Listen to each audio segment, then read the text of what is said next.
ರಾಜ್ಯದಲ್ಲಿ ರಂಗೇರಿದೆ ಉಪಚುನಾವಣಾ ಅಖಾಡ. ಕಾಂಗ್ರೆಸ್ಗೆ ಒಳ ಮೀಸಲಾತಿಯ ಹೊಡೆತ ಬೀಳುವ ಆತಂಕ. ಹೈಕಮಾಂಡ್ ನಾಯಕರಿಂದಲೇ ಸ್ಪಷ್ಟನೆ ಕೊಡಿಸಲು ಪ್ಲಾನ್. ದಾವಣಗೆರೆ ದಕ್ಷಿಣದಲ್ಲಿ ಸುರ್ಜೇವಾಲಾ, ಡಿಸಿಎಂ ಡಿಕೆ ಶಿವಕುಮಾರ್ ಪ್ರಚಾರವನ್ನ ಮಾಡ್ತಾ ಇದ್ದಾರೆ. ಕಾಂಗ್ರೆಸ್ಗೆ ಒಳ ಮೀಸಲಾತಿ ಹೊಡೆತ ಬೀಳುವ ಆತಂಕ ಕೂಡ ಇದರಲ್ಲಿ ಇದೆ. ಈಗಾಗಲೇ ಉಪಚುನಾವಣಾ ಅಖಾಡ ರಂಗೇರ್ತಾ ಇದೆ. ದಿನದಿಂದ ದಿನಕ್ಕೆ ಇದೀಗ ಚುನಾವಣೆಯ ಏನೆಲ್ಲ ಡೆವಲಪ್ಮೆಂಟ್ಸ್ ಆಗಬೇಕು ಅವೆಲ್ಲ ಕೂಡ ನಡೀತಾ ಇದೆ. ಆದರೆ ಹೈಕಮಾಂಡ್ ನಾಯಕರಿಂದಾನೇ ಕಾಂಗ್ರೆಸ್ ಈಗ ಸ್ಪಷ್ಟನೆ ಕೊಡಿಸೋದಕ್ಕೆ ಪ್ಲಾನ್ ಮಾಡಿದ್ದು. ದಾವಣಗೆರೆ ದಕ್ಷಿಣದಲ್ಲಿ ಸುರ್ಜೇವಾಲಾ, ಡಿಸಿಎಂ ಡಿಕೆಶಿ ಪ್ರಚಾರವನ್ನ ಕೈಗೊಂಡಿದ್ದಾರೆ. ದಾವಣಗೆರೆ ಹಾಗೂ ಬಾಗಲಕೋಟೆಗೆ ಬಂದು ಸ್ಪಷ್ಟನೆ ಕೊಡಿ ಅಂತ ಹೇಳಿ ಆಗ್ರಹವನ್ನ ಮಾಡ್ತಾ ಇದ್ದಾರೆ. ಒಳ ಮೀಸಲಾತಿ ಜಾರಿಗೆ ಈಗಾಗಲೇ ಸರ್ಕಾರ ಕಾನೂನು ಮಾಡಿದೆ. ಶಿಕ್ಷಣ ಕ್ಷೇತ್ರದಲ್ಲಿ ಮೀಸಲಾತಿ ಅನುಷ್ಠಾನ ಆರಂಭ ಆಗಿದ್ದು, ದಾವಣಗೆರೆಯಲ್ಲಿ ಮಾಜಿ ಸಚಿವ ಎಚ್ ಆಂಜನೇಯ ಹೇಳಿಕೆಯನ್ನ ಕೊಟ್ಟಿದ್ದಾರೆ. ಸೊ 15% ಮೀಸಲಾತಿ ಹಂಚಿಕೆ ಬಗ್ಗೆ ಚರ್ಚೆ ಮುಂದುವರೆದಿದೆ. ಒಳ ಮೀಸಲಾತಿಗಾಗಿ ಸುಪ್ರೀಂ ಕೋರ್ಟ್ ತನಕ ಹೋರಾಟ ನಡೆದಿದೆ. ಏಪ್ರಿಲ್ 14ರೊಳಗೆ ತೀರ್ಪು ಬರುವ ನಿರೀಕ್ಷೆ ಇದೆ ಅಂತಾನೂ ಆಂಜನೇಯ ಅವರೇ ಹೇಳಿಕೆಯನ್ನ ಕೊಟ್ಟಿದ್ದಾರೆ. ಒಳ ಮೀಸಲಾತಿ ಇಲ್ಲದೆ 65,553 ಉದ್ಯೋಗ ಭರ್ತಿ ಆಗದ ಹಾಗೆ ಎಚ್ಚರಿಕೆಯನ್ನ ಕೂಡ ಈಗಾಗಲೇ ವಹಿಸಲಾಗಿದ್ದು, ಸಿಎಂಗೆ ಒಳ ಮೀಸಲಾತಿ ಜಾರಿ ಮಾಡುವಂತೆ ಮನವಿ ಮಾಡ್ತೀವಿ ಅಂತಾನೆ ಹೇಳಿದ್ದಾರೆ. ತುಂಬಕ್ಕೆ ನಾವು ಬಿಡಲ್ಲ, ಎಲ್ಲೂ ಕೂಡ ಪ್ರತಿಭಟನೆ ಮಾಡಬಾರ್ದು ಅಂತ ಹೇಳಿ ನನ್ನ ಸಮುದಾಯದ ಬಂಧುಗಳಿಗೆ ನಾನು ವಿನಂತಿ ಮಾಡಿದ್ದೀನಿ. ಸರ್ಕಾರ ಈಗಾಗಲೇ ಒಳ ಮೀಸಲಾತಿ ಜಾರಿ ತರಬೇಕು ಅಂತೇಳಿ ಕಾನೂನು ಮಾಡಿದೆ, ಆದೇಶ ಆಗಿದೆ, ಬಿಲ್ ಆಗಿದೆ. ಆಮೇಲೆ ಶಿಕ್ಷಣ ಮತ್ತು ಉದ್ಯೋಗದಲ್ಲಿ ಮೀಸಲಾತಿ ಕೊಡ್ತಕ್ಕಂಥದ್ದು. ಶಿಕ್ಷಣದಲ್ಲಿ ಈಗಾಗಲೇ ಅನುಷ್ಠಾನ ಆಗ್ತಾಯಿದೆ. ನಮಗೀಗಾಗಲೇ MS MD ಸೀಟ್ಗಳು, ಈ ವೈದ್ಯಕೀಯ PG ಸೀಟ್ ಅಂತೀವಲ್ಲ, ಆ ಸೀಟ್ಗಳೆಲ್ಲ ಈಗಾಗಲೇ ನಮಗೆ ಹಂಚಿಕೆ ಆಗ್ತಾಯಿದೆ. ಶಿಕ್ಷಣ ಕ್ಷೇತ್ರದಲ್ಲಿ ಕೊಡ್ತಾ ಇದ್ದಾರೆ. ಉದ್ಯೋಗದಲ್ಲಿ ಅದು ತಡೆ ಇತ್ತು ಹೈಕೋರ್ಟ್ನಲ್ಲಿ, 17% ಕೊಟ್ಟಿದ್ದರು ಮೊದಲು ಒಳ ಮೀಸಲಾತಿ. ಈಗ 15% ಕಡಿಮೆ ಮಾಡಿದ್ದಾರೆ. ಈ 15%ನಲ್ಲಿ ಯಾವ ರೀತಿ ಹಂಚಿಕೆ ಮಾಡಬೇಕು, ರೇಷಿಯೋ ಯಾವ ರೀತಿ ಫಿಕ್ಸ್ ಮಾಡಬೇಕು ಅಂತೇಳಿ ಮಾಡ್ತಾಯಿದ್ದಾರೆ. ಈ ಏಪ್ರಿಲ್ ತಿಂಗಳಲ್ಲೇ, ಏಪ್ರಿಲ್ 14 ಅಂಬೇಡ್ಕರ್ ಜಯಂತಿಯ ಒಳಗಾಗಿಯೇ ಅವತ್ತಿನ ದಿನವೇ ಘೋಷಣೆ ಆದರೂ ಆಗ್ಬೋದು. ಅದರಿಂದ ಏನು ಆತಂಕ ಪಡೋದು ಬೇಕಾಗಿಲ್ಲ.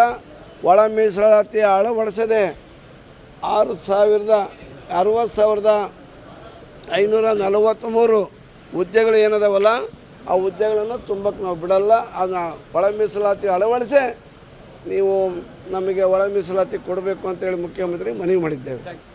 ಎಲ್ಲೂ ಕೂಡ ಪ್ರತಿಭಟನೆ. ದಾವಣಗೆರೆ ಚುನಾವಣೆಯ ಪ್ರಚಾರಕ್ಕೆ ಆಗಮಿಸಿದ್ದಾರೆ ಡಿಸಿಎಂ ಡಿಕೆ ಶಿವಕುಮಾರ್. ದಾವಣಗೆರೆ, ಬಾಗಲಕೋಟೆ ಎರಡೂ ಕಡೆಯೂ ಪ್ರಚಾರ ಮಾಡ್ತೀನಿ ಅಂತ ಹೇಳಿ ಉಪಮುಖ್ಯಮಂತ್ರಿ ಡಿಕೆ ಶಿವಕುಮಾರ್ ದಾವಣಗೆರೆಯಲ್ಲಿ ಹೇಳಿಕೆಯನ್ನ ಕೊಟ್ಟಿದ್ದಾರೆ. ಎಲ್ಲ ಕಾರ್ಯಕರ್ತರು ತಮ್ಮ ಜವಾಬ್ದಾರಿಯ ಕೆಲಸವನ್ನ ಆರಂಭ ಮಾಡಿದ್ದಾರೆ. ಕಾಂಗ್ರೆಸ್ ಪಕ್ಷ ಎಲ್ಲರೂ ಒಗ್ಗಟ್ಟಿನಿಂದ ಉಪಚುನಾವಣೆ ಮಾಡ್ತೀವಿ ಅಂತ ಡಿಸಿಎಂ ಡಿಕೆ ಶಿವಕುಮಾರ್ ಹೇಳಿಕೆಯನ್ನ ಕೊಟ್ಟಿದ್ದಾರೆ. ದಾವಣಗೆರೆ ದಕ್ಷಿಣ ವಿಧಾನಸಭಾ ಕ್ಷೇತ್ರದಲ್ಲಿ ಉಪಚುನಾವಣೆ ನಡೀತಾ ಇರುವ ಹಿನ್ನೆಲೆಯಲ್ಲಿ ಇದೀಗ ಡಿಸಿಎಂ ಡಿಕೆ ಶಿವಕುಮಾರ್ ಅವರು ದಾವಣಗೆರೆಯ ಪ್ರಚಾರಕ್ಕೆ ಹೋಗಿದ್ದಾರೆ. ಅಲ್ಪಸಂಖ್ಯಾತರ ರಕ್ಷಣೆ ಮಾಡುವುದು ನಮ್ಮ ಕರ್ತವ್ಯ. 16 ಚೇರ್ಮನ್ಗಳ ಸ್ಥಾನ ಅಲ್ಪಸಂಖ್ಯಾತರಿಗೆ ಕೊಟ್ಟಿದ್ದೇವೆ. ಯಾವ ಸಮಸ್ಯೆಯೂ ಆಗಲ್ಲ, ಮತಗಳೂ ಡಿವೈಡ್ ಆಗಲ್ಲ. ಪಕ್ಷದ ಸಿದ್ಧಾಂತದ ಮೇಲೆ ನಮ್ಮೆಲ್ಲ ಕಾರ್ಯಕ್ರಮ ನಡೆಯುತ್ತೆ. ಗ್ಯಾರಂಟಿಗಳ ಬಗ್ಗೆ ಮನವರಿಕೆ ಮಾಡ್ತೀವಿ ಅಂತ ಡಿಕೆಶಿ ಹೇಳಿದ್ದಾರೆ. ಶಿವಶಂಕರಪ್ಪನವರ ಕೊಡುಗೆ ಈ ಜನ ದಾವಣಗೆರೆಯಲ್ಲಿ ಪ್ರತಿಯೊಂದು ವರ್ಗದ ಬಡಜನತೆ ಮತ್ತು ಸಾಮಾನ್ಯ ಜನ ಇವತ್ತು ಅವ್ರನ್ನ ಸ್ಮರಿಸ್ತಾ ಇದ್ದಾರೆ. ಜಮೀರ್ ಅವ್ರಿಗೆ ನಾವು ಕೇರಳಲ್ಲಿ ಒಂದು ದೊಡ್ಡ ಜವಾಬ್ದಾರಿಯನ್ನು ಕೊಟ್ಟಿದ್ದೇವೆ. ಅವರು ನಮ್ಮ ಸ್ಟಾರ್ ಪ್ರಚಾರಕ್ಕಿದ್ದಾರೆ. ಅಲ್ಲಿ ಮುಗಿಸ್ಕೊಂಡು ಅಲ್ಲಿ ಎಲ್ಲೆಲ್ಲಿ ಕೆಲಸ ಎಲ್ಲ ಮುಗಿಸ್ಕೊಂಡು ಅವರು ಆ ಕೆಲಸ ಏನು ವಹಿಸಿದ್ದಾರೆ ಫಸ್ಟು ಆ ಕೆಲಸ ಮಾಡೋಕ್ಕೆ ನಾವು ಹೇಳಿದ್ದೇವೆ. ಯಾರ್ರೀ, ಒಂದು ವ್ಯಕ್ತಿ ಮೇಲೆ ಪಕ್ಷ ನಡೆಯಲ್ಲ. ಡಿ.ಕೆ. ಶಿವಕುಮಾರ್ ಮೇಲೂ ನಡೆದಿಲ್ಲ, ಸಿದ್ದರಾಮಯ್ಯನವ್ರ ಮೇಲೂ ನಡೆದಿಲ್ಲ, ಜಮೀರ್ ಮೇಲೂ ನಡೆದಿಲ್ಲ, ಯಾರ ಮೇಲೂ ನಡೆದಿಲ್ಲ. ಪಕ್ಷದ ಸಿದ್ಧಾಂತದ ಮೇಲೆ ಇವತ್ತು ನಮ್ಮ ಕಾರ್ಯಕ್ರಮಗಳ ನಡೀತದೆ. ಮೈನಾರಿಟೀಸ್ಗೆ ಸಹಾಯ ಮಾಡಬೇಕು ಅಂತಲೇ ನಾವು ಕೊಟ್ಟಂಥ ಕೊಡುಗೆ BJP ಕೈಲಿ ಇದೊಂದು ಮುಸಲ್ಮಾನರ ಪಕ್ಷ ಅಂತೇಳಿ ನಾವೆಲ್ಲ ಇವತ್ತಿನಿಂದ ದಾವಣಗೆರೆಯಲ್ಲಿ ಓಡಾಟ ಮಾಡ್ತೀನಿ. ಒಳ್ಳೆ ವಾತಾವರಣ ಇದೆ. ಮೊದಲು ಸ್ವಲ್ಪ ಗೊಂದಲ ಇತ್ತು. ಪ್ರಜಾಪ್ರಭುತ್ವ ಅಂದಮೇಲೆ ಟಿಕೆಟ್ ಕೇಳುವಂತಹ ಹಕ್ಕು ಎಲ್ರಿಗೂ ಇದೆ ಅಂತ ಹೇಳಿ ದಾವಣಗೆರೆಯಲ್ಲಿ ಸಚಿವೆ ಲಕ್ಷ್ಮೀ ಹೆಬ್ಬಾಳ್ಕರ್ ಹೇಳಿಕೆಯನ್ನ ಕೊಟ್ಟಿದ್ದಾರೆ.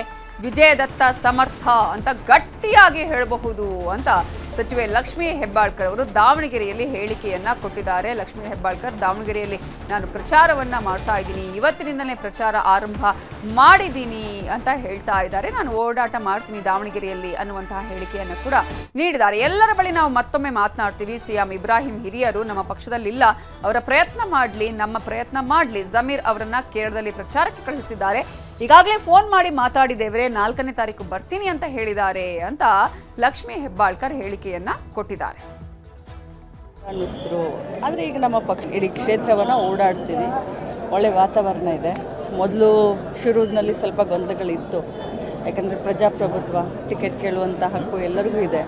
ಬಟ್ ಎಲ್ಲ ಗೊಂದಲಕ್ಕೂ ತೆರೆ ಎರೆದು ಇವತ್ತು ಭಾಳಷ್ಟು ಸುಗಮವಾಗಿ ವಿಜಯದ ಕಡೆ ಸಮರ್ಥ ಸಾಗ್ತಾ ಇದ್ದಾನೆ ಅಂತ ಭಾಳಷ್ಟು ಗಟ್ಟಿಯಾಗಿ ಹೇಳ್ಬೋದು. ಪೈಲ್ವಾನ್ ಅವರು ಕೂಡ ಕಣದಲ್ಲೇ ಇದ್ದರು, ಅವರು ಬಂದು ಇದನ್ನು ಮಾಡಿದರು. ಸೊ ಇನ್ನೂ ನಾವು ಪ್ರಯತ್ನ ಮಾಡ್ತೀವಿ, ಕೊನೆ ಗಳಿಗೆವರೆಗೂ ಕೂಡ ನಮ್ಮ ಅಭ್ಯರ್ಥಿಯನ್ನು ಗೆಲ್ಲಿಸಲಿಕ್ಕೆ ಏನೆಲ್ಲ ನಾವು ಮಾಡಬೇಕೋ ಕೊನೆ ಗಳಿಗೆವರೆಗೂ ಪ್ರಯತ್ನ ಮಾಡ್ತೀವಿ, ತಿಳುವಳಿಕೆ ಹೇಳ್ತೀವಿ. ನಾನು ಕೂಡ ಹೋಗಿ ಬರ್ತೀನಿ. ಅವರು ಹಿರಿಯರು, ಗೌರವಾನ್ವಿಸ್ತರು, ಆದರೆ ಈಗ ನಮ್ಮ ಪಕ್ಷದಲ್ಲಿ ಇಲ್ಲ. ಅವರು ತಮ್ಮ ಪ್ರಯತ್ನ ಮಾಡಲಿ, ನಾವು ನಮ್ಮ ಪ್ರಯತ್ನ ಮಾಡ್ತೀವಿ. ನಮ್ಗೆ ಯಾವ ಇದರ ಬಗ್ಗೆ ಇನ್ನಷ್ಟು ಡೀಟೇಲ್ಸ್ ಅನ್ನ ಕೊಡೋದಕ್ಕೆ ನಮ್ಮ ರಿಪೋರ್ಟರ್ ತಿಮ್ಮೇಗೌಡರು ಈಗ ನೇರ ಸಂಪರ್ಕದಲ್ಲಿ ಜಾಯಿನ್ ಆಗಿದ್ದಾರೆ. ತಿಮ್ಮೇಗೌಡ್ರೆ, ದಾವಣಗೆರೆ ದಕ್ಷಿಣ ವಿಧಾನಸಭಾ ಕ್ಷೇತ್ರದಲ್ಲಿ ಯಾಕೋ ಕಾಂಗ್ರೆಸ್ಗೆ ಇನ್ನೂ ಕೂಡ ಆತಂಕ ಕಡಿಮೆ ಆದ ಹಾಗೆ ಕಾಣಿಸ್ತಾ ಇಲ್ಲ. ಯಾಕಂದ್ರೆ ಇನ್ನೂ ಕೂಡ ಈ ಒಂದು ವಿಚಾರದಲ್ಲಿ ಅಲ್ಪಸಂಖ್ಯಾತರನ್ನ ಓಲೈಸೋದು ಅಷ್ಟು ಸುಲಭ ಅಂತ ಕಾಂಗ್ರೆಸ್ಗೂ ಅನಿಸ್ತಾ ಇದೆಯಾ? ಏನೆಲ್ಲ ಬೆಳವಣಿಗೆಗಳು ಆಗ್ತಾ ಇದೆ?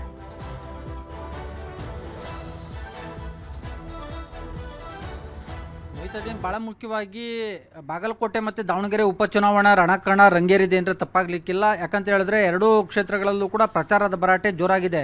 ಬಾಗಲಕೋಟೆ ವಿಧಾನಸಭಾ ಕ್ಷೇತ್ರದಲ್ಲಿ ಸಿಎಂ ಸಿದ್ದರಾಮಯ್ಯನವರು ಪ್ರಚಾರಕ್ಕೆ ಧುಮುಕಿದ್ರೆ, ಇತ್ತ ದಾವಣಗೆರೆ ವಿಧಾನಸಭಾ ಕ್ಷೇತ್ರದಲ್ಲಿ DCM DK ಶಿವಕುಮಾರ್, ರಾಜ್ಯ ಕಾಂಗ್ರೆಸ್ ಉಸ್ತುವಾರಿ ರಣದೀಪ್ ಸಿಂಗ್ ಸುರ್ಜೇವಾಲಾ ಸೇರಿದಂತೆ ಹಲವು ಮಂತ್ರಿ ಮಹೋದಯರು ರಣಾಂಗಣದಲ್ಲಿ ಧುಮುಕಿರ್ತಕ್ಕಂಥದ್ದು. ಸೊ ಹೀಗಾಗಿ ದಾವಣಗೆರೆ ದಕ್ಷಿಣ ವಿಧಾನಸಭಾ ಕ್ಷೇತ್ರ ಈ ಬಾರಿ ಅತ್ಯಂತ ಗಮನಾರ್ಹವಾದಂಥ ಒಂದು ಕ್ಷೇತ್ರ ಅಂದರೆ ತಪ್ಪಾಗಲಿಕ್ಕಿಲ್ಲ. ಯಾಕಂತ ಹೇಳಿದ್ರೆ ಒಂದು ಕಡೆಯಾಗಿ ಮುಸ್ಲಿಂನ ಪ್ರಭಾವಿ ನಾಯಕ ಜಮೀರ್ ಅಹಮದ್ ಅವರು ಈ ಬಾರಿ ಸಮರ್ಥ ಶಾಮ್ನೂರ್ ಪರ ಪ್ರಚಾರಕ್ಕೆ ಬರೋದಿಲ್ಲ ಅನ್ನುವಂಥ ಒಂದು ಚರ್ಚೆ, ವ್ಯಾಪಕವಾದಂಥ ಒಂದು ಆರೋಪ ಪ್ರತ್ಯಾರೋಪಗಳು ಅಲ್ಲಿ ಕೇಳಿ ಬರ್ತಾ ಇರ್ತಕ್ಕಂಥದ್ದು. ಮತ್ತೊಂದು ಕಡೆಯಾಗಿ ಕಾಂಗ್ರೆಸ್ಗೆ ಈ ಬಾರಿ ಒಳ ಮೀಸಲಾತಿಯ ಹೊಡೆತ ದಾವಣಗೆರೆ ವಿಧಾನಸಭಾ ಕ್ಷೇತ್ರದಲ್ಲಿ ಎದುರಾಗುತ್ತಾ ಅನ್ನುವಂಥ ಒಂದು ಪ್ರಶ್ನೆ ಕಾಡ್ತಾ ಇದೆಯಾ ಅನ್ನುವಂಥದ್ದು. ಇದಕ್ಕೆ ಪೂರಕವಾಗಿ ದಲಿತ ನಾಯಕರೆಲ್ಲರೂ ಕೂಡ ರಣದೀಪ್ ಸಿಂಗ್ ಸುರ್ಜೇವಾಲಾ ಅವರ ಮೊರೆ ಹೋಗಿರ್ತಕ್ಕಂಥದ್ದು. ನೀವೇ ದಾವಣಗೆರೆ ದಕ್ಷಿಣ ವಿಧಾನಸಭಾ ಕ್ಷೇತ್ರ ಮತ್ತು ಬಾಗಲಕೋಟೆ ವಿಧಾನಸಭಾ ಕ್ಷೇತ್ರದ ಉಪಚುನಾವಣೆಗೆ ಪ್ರಚಾರಕ್ಕೆ ಆಗಮಿಸಿ ಈ ಒಂದು ಒಳ ಮೀಸಲಾತಿ ಜಾರಿ ಬಗ್ಗೆ ಪಕ್ಷದ ಬದ್ಧತೆಯನ್ನು, ಹೈಕಮಾಂಡ್ನ ಬದ್ಧತೆಯನ್ನು ನೀವು ಪ್ರದರ್ಶನ ಮಾಡಿ, ಇದ್ರ ಬಗ್ಗೆ ಒಂದು ಕ್ಲಾರಿಟಿಯನ್ನು ಕೊಡಿ, ಇದ್ರ ಬಗ್ಗೆ ಒಂದು ಸ್ಪಷ್ಟನೆಯನ್ನು ಕೊಟ್ಟು ಹೋಗಿ ಎನ್ನುವಂಥ ಒಂದು ನಿಟ್ಟಲ್ಲಿ ಒತ್ತಡವನ್ನು ಹೇರಿದರು. ಸೊ ಹೀಗಾಗಿ ಇವತ್ತು ದಲಿತ ನಾಯಕರ, ದಲಿತ ಮುಖಂಡರ ಜೊತೆಗೂಡಿ ಇವತ್ತು ದಾವಣಗೆರೆ ದಕ್ಷಿಣ ವಿಧಾನಸಭಾ ಕ್ಷೇತ್ರಕ್ಕೆ ತೆರಳಿರುವಂಥ ರಣದೀಪ್ ಸಿಂಗ್ ಸುರ್ಜೇವಾಲಾ ಅವರವರು ಇದೀಗ ಪ್ರಚಾರದಲ್ಲಿ ತೊಡಗಿರುವಂಥದ್ದು.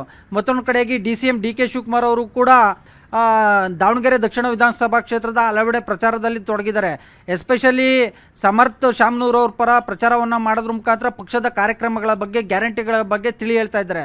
ಇಲ್ಲಿ ಭಾಳ ಮುಖ್ಯವಾಗಿ ಚರ್ಚೆ ಆಗ್ತಾ ಇರ್ತಕ್ಕಂಥ ಒಂದು ವಿಚಾರ ಅಂದರೆ, ದಾವಣಗೆರೆ ದಕ್ಷಿಣ ವಿಧಾನಸಭಾ ಕ್ಷೇತ್ರದಲ್ಲಿ ಮುಸ್ಲಿಂ ಮತದಾರ ಏನು ಪ್ರಾಬಲ್ಯವನ್ನು ಸಾಧಿಸಿದರೆ ಅವನು ಮುಸ್ಲಿಂ ಮತಗಳನ್ನು ಸೆಳೆಯುವಂಥ ನಿಟ್ಟಲ್ಲಿ ಆ ಸಮುದಾಯದ ಮೇಲೆ ಹಿಡಿತವನ್ನು ಸಾಧಿಸಿರ್ತಕ್ಕಂಥ ವಸತಿ ಸಚಿವ ಜಮೀರ್ ಅಹಮದ್ ಅವ್ರನ್ನ ಪ್ರಚಾರಕ್ಕೆ ಕರೆದುಕೊಂಡು ಬರಬೇಕು ಅನ್ನುವಂಥ ಒಂದು ಒತ್ತಡವೂ ಕೂಡ ಕೇಳಿಬಂದಿದೆ. DK ಶಿವಕುಮಾರ್ ಭಾಷಣ ಮಾಡುವಂಥ ಒಂದು ಸಂದರ್ಭದಲ್ಲೇ ಮುಸ್ಲಿಂ ಸಮುದಾಯದ ಕೆಲ ಕಾರ್ಯಕರ್ತರು ಜಮೀರ್ ಅಹಮದ್ ಅವರ ಬಾವುಟವನ್ನು ಭಾವಚಿತ್ರವನ್ನು ಪ್ರದರ್ಶನ ಮಾಡೋದ್ರ ಮುಖಾಂತರ ಜಮೀರ್ ಅಹಮದ್ ಅವ್ರನ್ನ ಕರೆ ತನ್ನಿ ಅನ್ನುವಂಥ ಒಂದು ಒತ್ತಡವನ್ನು ಹೇರಿದ್ರು. ಕೂಡಲೇ ಅಲರ್ಟ್ ಆದಂಥ ಜಮೀರ್ ಅಹಮದ್ ಅವರ ಆಪ್ತ ವಲಯದಲ್ಲಿ ಗುರುತಿಸ್ಕೊಂಡಿರ್ತಕ್ಕಂಥ ಯೂತ್ ಕಾಂಗ್ರೆಸ್ನ ಮಾಜಿ ಅಧ್ಯಕ್ಷ ನಲ್ಪಾಡ್ ಅವರು ಕೂಡಲೇ ಆ ಒಂದು ಕಾರ್ಯಕರ್ತನನ್ನು ಎಳೆದೊಯ್ದಿರ್ತಕ್ಕಂಥದ್ದು, ಅಂದರೆ ಪಕ್ಕಕ್ಕೆ ಸರಿಸಿರ್ತಕ್ಕಂಥದ್ದು. ಈ ಮೂಲಕವಾಗಿ ಎಲ್ಲವೂ ಸರಿ ಇಲ್ಲ ಕಾಂಗ್ರೆಸ್ನಲ್ಲಿ ಎನ್ನುವಂಥ ಒಂದು ಸಂದೇಶ ರವಾನೆ ಆದರೆ, ಮತ್ತೊಂದು ಕಡೆಗೆ ಇದಕ್ಕೆ ಸ್ಪಷ್ಟನೆಯನ್ನು, ಇದಕ್ಕೆ ಈ ಒಂದು ವಿಚಾರವಾಗಿ ಪ್ರತಿಕ್ರಿಯೆಯನ್ನು ಕೊಟ್ಟಿರ್ತಕ್ಕಂಥ DK ಶಿವಕುಮಾರ್ ಅವರು, ಯಾರೋ ಒಬ್ಬ ವ್ಯಕ್ತಿಯಿಂದ ಪಕ್ಷ ಅಲ್ಲ, ಪಕ್ಷದ ಸಿದ್ಧಾಂತದ ಮೇಲೆ ಈ ಒಂದು ನಾವು ಕಾರ್ಯಕ್ರಮಗಳನ್ನ ಕೊಡ್ತಾ ಇದ್ದೀವಿ ಅನ್ನುವಂಥ ಮಾತನ್ನು ಹೇಳೋದ್ರ ಮುಖಾಂತರ ವಸತಿ ಸಚಿವ ಜಮೀರ್ ಅಹಮದ್ ಅವ್ರಿಗೂ ಕೂಡ ಒಂದು ರೀತಿ ಟಾಂಗ್ ಕೊಟ್ಟಿರ್ತಕ್ಕಂಥದ್ದು.